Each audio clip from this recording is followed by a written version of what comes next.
Hey everybody, I'm Sasha White. And I'm M.K. Fain. And this is Identity Crisis. Today we wanted to discuss a question that we hear all over the internet, which is why are so many people going along with the trans ideology? We know that a lot of people in our lives don't seem to agree with it. We know that it seems like we are around people all the time who say that they don't get it, and yet in the mainstream it seems like everyone is going along with it. So today we wanted to discuss what are some of the psychological processes that can go into creating this perception that everyone on one hand agrees with something that you also know doesn't make sense for everyone to agree with.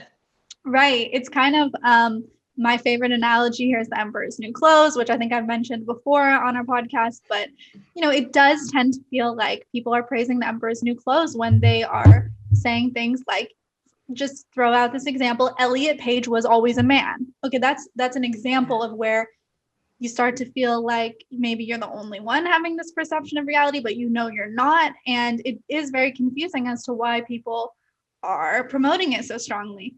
So one thing that I really wanted to show you, MK, was this Asch experiment, which is sort of like a classic psychological experiment. I think you're aware of it. The Asch experiment is one of psychology's oldest and most popular pieces of research. A volunteer is told that he's taking part in a visual perception test. What he doesn't know is that the other participants are actors, and he's the only person taking part in the real test, which is actually about group conformity. Please begin. The experiment you will be taking part in today involves the perception of line length.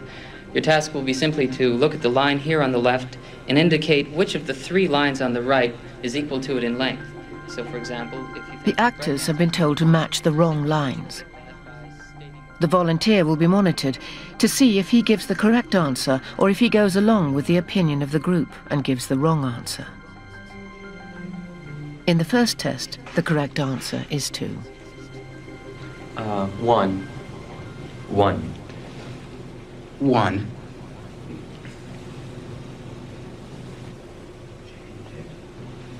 2. 1. Once again, the correct answer is 2. 3. 3. 3.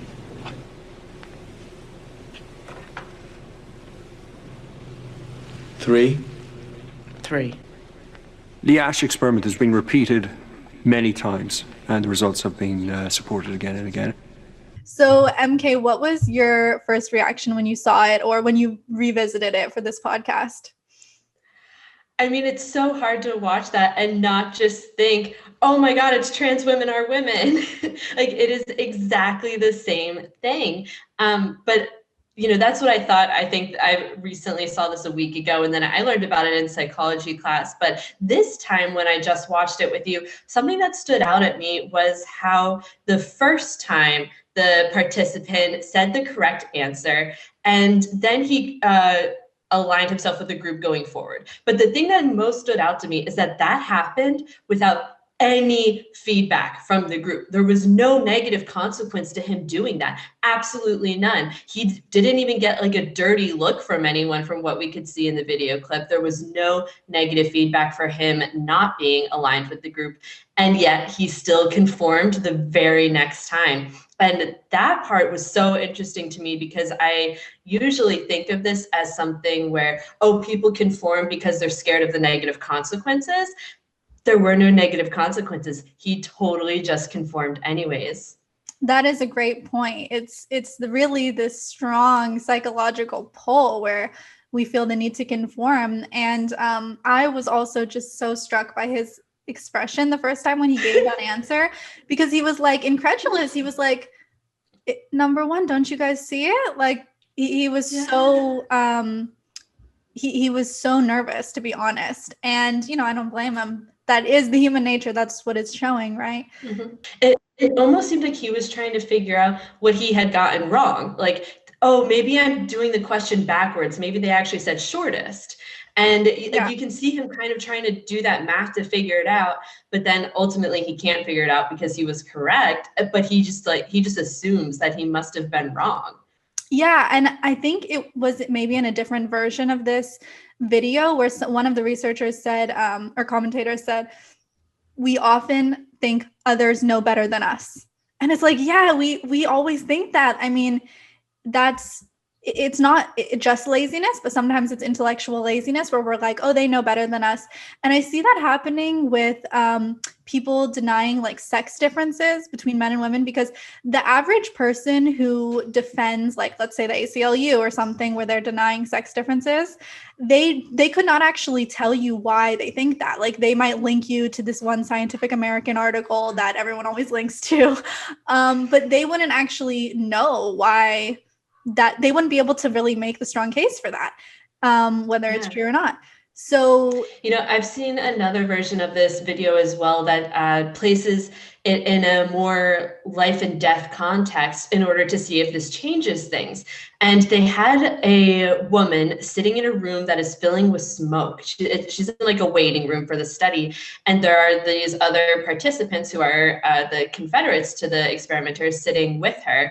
And nobody else acknowledges the smoke. Nobody even looks around. Nobody looks nervous. Nobody goes and checks it out. And so she just sits there in the smoky room, presumably until she dies. I mean, not actually dies, but until they end the experiment, versus they did a version where the woman was alone in the room and she very quickly got up and started looking to try to figure out what was going on, and then left the room to presumably report the smoke to someone. And it's so interesting to me that this isn't just, oh, it's just a line, who cares how long it is? Like, this is actually in very important life and death situations, people will conform just to conform, just because that's what their brain tells them to do. They actually think that it would be safer for them to stay in a room filled with smoke and conform to a group than it would be to be non-conforming to the group norms. And like, that just shows how much our brain values this group conformity. They actually prefer it over literally dying. Wow. That just made me think of something. When I was a kid, I used to ride horses. And I think I was with my aunt who was teaching me how to ride. And she said something like, when you ride behind, when you're on a trail ride and your horse is like second and they're following a horse ahead of them, she said they use the brain of the horse ahead of them. And horses are kind of like that. They're not super independent minded. They're not like donkeys or mules. They're very obedient. And that's kind of what we do in a group setting. We start to like bleed our thoughts out into the groups, or we let their thoughts bleed into ours. And then often when we're alone later, it's then that we're able to reflect and realize we disagree, or why we disagreed, or why we had a little nagging voice in our head. And something that you might try to do, or that I try to do in these situations, is like pretend you're alone in that moment. Like you said, when the woman was in the room alone, she acted differently, which totally makes sense to me. If you can kind of withdraw a little bit from the group internally, check in with yourself, that might be able to help sometimes. Yeah, I agree. And I think that it's interesting to try to differentiate, when does someone conform because they're mindlessly going along and they actually think, oh, the others are probably right, I'm probably wrong, and they just accept the group paradigm, versus when do people actually try to portray what they believe as different in order to conform to the group. I recently heard on another podcast about the idea of preference falsification, which was put forward by this researcher, Timur Kurin. And Sasha, can you tell me a little bit about what that is? Yeah, so I saved one excellent quote from Professor Kurin, who I'm probably not pronouncing his name correctly, but I think he's a professor at Duke. And he said that preference falsification is the act of misrepresenting one's wants because of perceived social pressures. It aims specifically to manipulate the perceptions of others about one's motivations or dispositions. Preference falsification is a form of lying, but one aimed at disguising your true preference and also the information that underlies that preference. Yeah, so the idea here is that people are actually, in some situations, lying about what they think or feel in a situation in order to conform to the group. This is different from mindlessly, like the horse, going along because you aren't really thinking for yourself, you're not thinking independently. In this case, people are having independent thoughts and disagreeing with the group, but they go forward anyways. And I wonder why you think people might do that. Mm-hmm. Yeah, I mean, I think I have to say, when I was listening to this interview with this professor, he started with these regimes that we know of as authoritarian and oppressive, like the Soviet Union and North Korea. And then I did not expect him to also talk about the United States, but he did. And so it's something that even someone like him who studies the most oppressive regimes acknowledges we have here. And he mentioned this culture right now where people are genuinely afraid of getting fired if they hold the wrong opinions or express the wrong opinions. So when you have some kind of totalitarian environment or culture, it totally oppresses your strength and your bravery in speaking up. Those social consequences of shunning, huge deal. And the material consequences of getting fired, even worse. Yeah, something I was really struck by when listening to this same interview with the professor was he was talking about a specific totalitarian regime, and I believe that it was in Czechoslovakia. Maybe we should check that though. And yeah, he did talk about Czechoslovakia, so it may have been. Okay, so hopefully I'm connecting the right dots there. What happened was, after the totalitarian regime fell, they had a really hard time going in and trying to find people who had supported the previous communist regime, even though just a couple months prior, it seemed like everyone supported the communist regime. But then as soon as the regime fell, everyone was like, no, I didn't really support it. I was just going along to protect my family, to protect my kids, to protect myself. And I think that right now in the gender critical space, we're seeing a lot of this preference falsification. Just recently, someone in some work that we were doing behind the scenes mentioned to us that, I actually agree with what your organization is doing, but I can't speak out about it because I'll lose my job.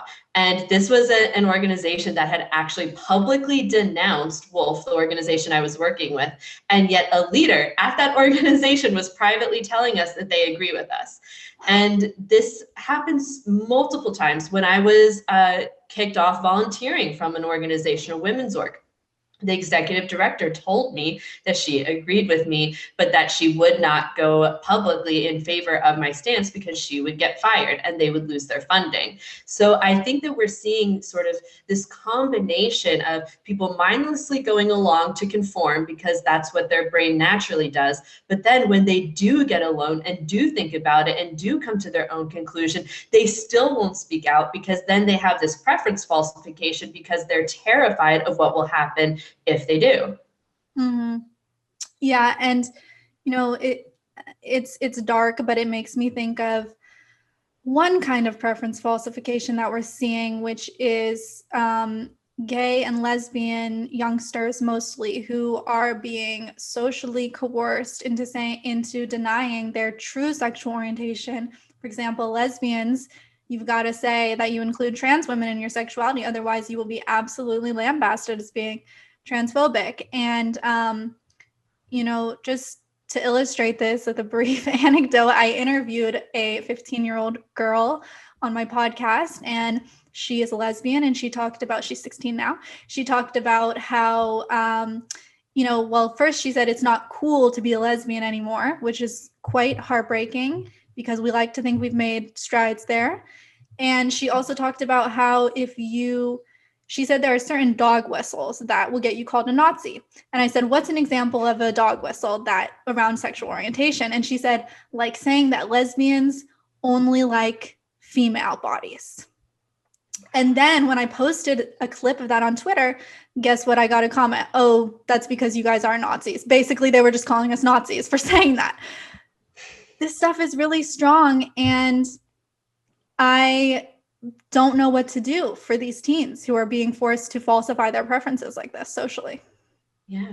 Something that I also found interesting about the research on preference falsification was the evidence that because there's this sort of underbelly of dissent that's happening, that's not visible to the mainstream, that can actually make it more likely for a big dramatic change to happen in what the norm is, essentially overnight, because people don't see it. The people in power, the people who, for in this case, the trans activists, they don't see it coming, because all they see around them are people mindlessly agreeing because they're too afraid to disagree. And I think that we might be starting to have that point happen here in the United States, where there's so many people who are aware now and disagreeing under the surface that we could essentially have an overnight flip at some point to where suddenly we are the mainstream and the norm. We even have polling that Wolf has done that showed that 2/3 of Americans, of registered voters, don't agree with policies like, for example, putting men in women's prisons or allowing boys to play on girls' athletics. These are what mainstream Americans believe. Like, this is the popular stance, but everyone is afraid to say it. And I think that it's important to normalize this, to just speak out loud and to say that we're not a fringe minority. Maybe I'm a radical feminist, but this belief that humans can't change sex is an utterly mainstream belief that the majority of Americans agree with. And yeah, it's not the mainstream belief in terms of what we hear all the time in the press and on social media, and even in our friends groups or in the workplace, but most people agree with us. And I think that it only will take, just some sort of catalyst for that to shift, where suddenly we will be the visible majority instead of the silent majority. Yeah, absolutely. And I think that's a good message of hope to sort of close out on. But I do want to also just take the opportunity to mention something, a sort of shameless plug. But one thing that I am doing on plebity.org is part of this project is the Identity Crisis Forum, I'm calling it. And I'm accepting submissions from people who want to write in anonymously and tell their stories about being sort of gender dissidents or whatever the case may be. They need a place where they can actually talk about their gender critical views. So I have just heard from a medical student who is, absolutely terrified of being outed and being discovered. But this medical student wants to tell the story of the school that they are teaching that biological sex is a social construct, and the medical professors are not saying the words male and female out of fear of offending. So this young person has contacted me. I've FaceTimed with them to verify who they are and, seen some ID. And I am going to be doing a written Q&A with this person. But I want to encourage other people to reach out, and, you can reach out to MK and I, or you can submit something to this Identity Crisis Forum. But just know that you're not alone. Like you just said, MK, we really are the majority in this particular belief. Yeah, I completely agree. I think it's an amazing project. Being able to connect with other people and hear their stories just helps us remember that we're not alone. So if you have a question and want to connect with us, feel free to email us at submit@identitycrisis.xyz. And you can, of course, follow us on Twitter, or you can follow 4W on Instagram, and find us wherever you get your videos and podcasts, so that you know that you are not alone. And we have new episodes every Monday, so don't forget to check back in.